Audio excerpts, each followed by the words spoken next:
Matthieu chapitre 7. Ne jugez point, afin que vous ne soyez point jugés. Car on vous jugera du jugement dont vous jugez, et l'on vous mesurera avec la mesure dont vous mesurez. Pourquoi vois-tu la paille qui est dans l'œil de ton frère, et n'aperçois-tu pas la poutre qui est dans ton œil? Ou comment peux-tu dire à ton frère, laisse-moi ôter une paille de ton œil, toi qui as une poutre dans le tien? Hypocrite, ôte premièrement la poutre de ton œil, et alors tu verras comment ôter la paille de l'œil de ton frère. Ne donnez pas les choses saintes aux chiens, et ne jetez pas vos perles devant les pourceaux, de peur qu'ils ne les foulent aux pieds, ne se retournent et ne vous déchirent.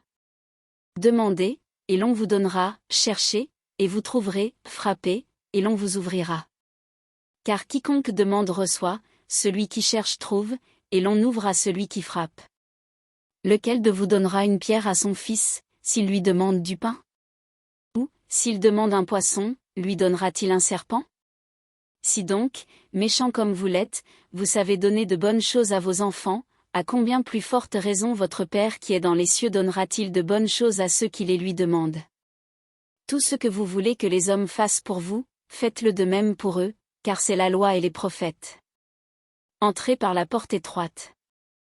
Car large est la porte, spacieux est le chemin qui mène à la perdition, et il y en a beaucoup qui entrent par là. Mais étroite est la porte, resserrez le chemin qui mène à la vie, et il y en a peu qui les trouvent. Gardez-vous des faux prophètes. Ils viennent à vous en vêtements de brebis, mais au-dedans ce sont des loups ravisseurs. Vous les reconnaîtrez à leurs fruits. Cueille-t-on des raisins sur des épines, ou des figues sur des chardons? Tout bon arbre porte de bons fruits, mais le mauvais arbre porte de mauvais fruits. Un bon arbre ne peut porter de mauvais fruits, ni un mauvais arbre porter de bons fruits. Tout arbre qui ne porte pas de bons fruits est coupé et jeté au feu. C'est donc à leurs fruits que vous les reconnaîtrez.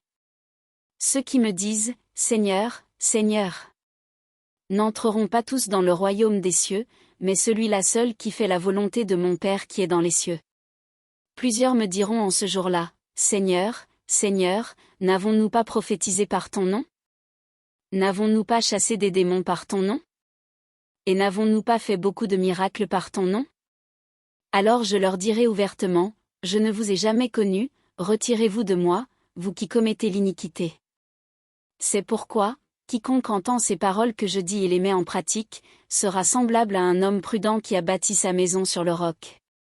La pluie est tombée, les torrents sont venus, les vents ont soufflé et se sont jetés contre cette maison, elle n'est point tombée, parce qu'elle était fondée sur le roc.